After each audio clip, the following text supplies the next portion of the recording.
Hi guys and welcome to my channel. நம்ம இன்னைக்கு வீடியோல engineering physicsல ரொம்பவே முக்கியமான டாபிக்கான elasticity, plasticity, stress, strain இதெல்லாம் பத்தி தான் பார்க்க போறோம். First of all elasticity அப்படினா என்ன நம்ம பார்த்துருவோம். இப்போ ஒரு மெட்டீரியல் இல்ல ஒரு பாடி இருக்கு. அந்த மெட்டீரியலுக்கு நீங்க ஒரு ஃபோர்ஸ் ஒன்னு கொடுக்குறீங்க. திரும்ப அந்த ஃபோர்ஸை நீங்க ரிமூவ் பண்ணிட்டீங்க அப்படினா அந்த மெட்டீரியல் இல்ல பாடி அதோட பழைய பொசிஷனுக்கு திரும்ப வந்துச்சு அப்படினா அதுதான் எலாஸ்டிசிட்டி அப்படினு சொல்வாங்க. இதுக்கு ஒரு பெர்ஃபெக்ட் எக்ஸாம்பிள் பாத்தீங்கன்னா என் கையில இருக்கிற இந்த ரப்பர் பேண்டை சொல்லலாம். இப்போ இதுக்கு நான் ஒரு ஃபோர்ஸ் ஒன்னு கொடுக்கிறேன். இந்த பர்టిక్యులர் பாடி பாத்தீங்கன்னா இப்போ எக்ஸ்பேண்ட் ஆகுது. திரும்ப அந்த ஃபோர்ஸை நான் ரிமூவ் பண்ணிட்டேன் அப்படினா அதோட பழைய பொசிஷனுக்கே அது திரும்ப வந்துருது. சோ இந்த பிஹேவியர் தான் எலாஸ்டிக் பிஹேவியர் அப்படினு சொல்வாங்க.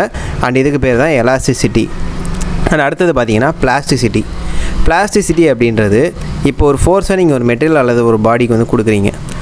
அப்ப கொடுக்கறப்ப திரும்ப அந்த ஃபோர்ஸை நீங்க வந்து ரிமூவ் பண்ணிட்டீங்க அப்படினா அந்த பாடி பழைய பொசிஷனுக்கே திரும்ப வர முடியல அப்படினா அதுதான் பிளாஸ்டிசிட்டி அப்படினு சொல்வாங்க.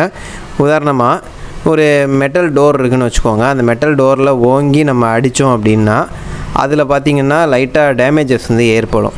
சோ அந்த டேமேजेस ஏற்பட்டதுக்கு அப்புறம் நம்ம கையை வந்து எடுத்துட்டோம் அப்படினா திரும்ப அந்த டேமேஜ் ஆன பார்ட் அதனுடைய பழைய பொசிஷனுக்கே ரீகெயின் ஆக முடியாது. சோ இத தான் வந்து பிளாஸ்டிசிட்டி அப்படினு சொல்வாங்க இந்த பிஹேவியரை. அடுத்ததா நம்ம ஸ்ட்ரெஸ் அப்படினா என்னன்னு பாப்போம். இப்போ நான் ஆல்ரெடி சொல்லியிருந்தேன் அந்த ரப்பர் பேண்டுக்கு ஒரு ஃபோர்ஸ் கொடுத்தேன் அப்படினா திரும்ப அது ரீகெயின் ஆகி பழைய பொசிஷனுக்கே திரும்ப வந்துரும் அப்படினு. அது மாதிரி இந்த ரப்பர் பேண்ட் திரும்ப அதோட பழைய பொசிஷனுக்கு வர்றதுக்கு தேவையான ஒரு ரீஸ்டோரிங் ஃபோர்ஸ் ஒன்னு இருக்கு. அத தான் வந்து ஸ்ட்ரெஸ் அப்படினு சொல்வாங்க. அதாவது நீங்க ஒரு ஃபோர்ஸ் கொடுத்தீங்க அப்படினா திரும்பவும் இந்த பாடி பழைய பொசிஷனுக்கு வர்றதுக்கு தேவையான ரீஸ்டோரிங் ஃபோர்ஸ் ஒன்னு அது எக்ஸ்பீரியன்ஸ் பண்ணுது இல்லையா? அத தான் வந்து ஸ்ட்ரெஸ் அப்படினு சொல்வாங்க. இதனோட யூனிட் வந்து நியூட்டன் பெர் மீட்டர் ஸ்கொயர். அடுத்ததா ஸ்ட்ரெயின் அப்படினா என்னன்னு பாப்போம். ஸ்ட்ரெயின் அப்படின்றது சேஞ்ச் இன் டைமென்ஷனை பேஸ் பண்ணதா இருக்கும். அதாவது இப்போ ஒரு பாடிக்கு நீங்க ஒரு ஃபோர்ஸ் கொடுக்குறீங்க. அந்த ஃபோர்ஸ்னால அந்த பாடி எந்த அளவுக்கு அதனுடைய டைமென்ஷன்ல சேஞ்சஸ் வந்து இருக்கு அப்படின்றத சொல்றது தான் இந்த ஸ்ட்ரெயின் அப்படின்றது. ஸ்ட்ரெயினுக்கான ஃபார்முலா என்ன அப்படினா change in dimension divided by original dimension. இப்போ ஒரு மெட்டல் கியூப் இருக்கு. அந்த மெட்டல் கியூப் வந்து 4 cm ஹைட் 4 cm விட்த் இருக்கு அப்படினு வெச்சுப்போம். இப்போ அது மேல நம்ம ஏதாவது ஒரு ஃபோர்ஸ் எக்ஸ்டர்னல் ஃபோர்ஸ் ஒன்னு கொடுத்து அதோட டைமென்ஷன்ல ஏதாவது வேரியேஷன் வந்து இருந்துச்சு அப்படினாக்கா அத தான் வந்து ஸ்ட்ரெயின் அப்படினு சொல்வாங்க. அடுத்ததா நம்ம ஹூக்ஸ் லா பத்தி பார்க்க போறோம். ஹூக்ஸ் லா அப்படின்றது stress is directly proportional to strain அப்படினு சொல்றது தான் அந்த ஹூக்ஸ் லா. அதாவது ஸ்ட்ரெஸ்னு ஒன்னு இருந்தது அப்படினா அந்த இடத்துல ஸ்ட்ரெயின் அப்படின்றது ஒன்னு கண்டிப்பா இருக்கும். இல்ல ஸ்ட்ரெயின் அப்படின்றது ஒன்னு இருந்ததுனா கண்டிப்பா அந்த இடத்துல ஸ்ட்ரெஸ் அப்படின்ற ஒன்னு இருக்கும் அப்படின்றது. இதே இந்த டைரக்ட்லி ப்ரொபோர்ஷனலா நம்ம ரிமூவ் பண்ணனும் அப்படினா அதுக்கு பதிலா ஒரு கான்ஸ்டன்ட் ஒன்னு ஆட் பண்ணனும். அத தான் நான் E அப்படினு எடுத்துக்கிறேன். இப்போ stress is equal to E into strain அப்படினு வரும்.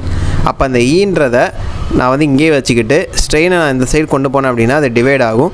So E equal to stress by strain அப்படினு வரும். இதனோட யூனிட் Nm⁻², where E அப்படின்றது என்ன அப்படினாக்கா modulus of elasticity அப்படின்றது தான் அந்த E அப்படின்றது.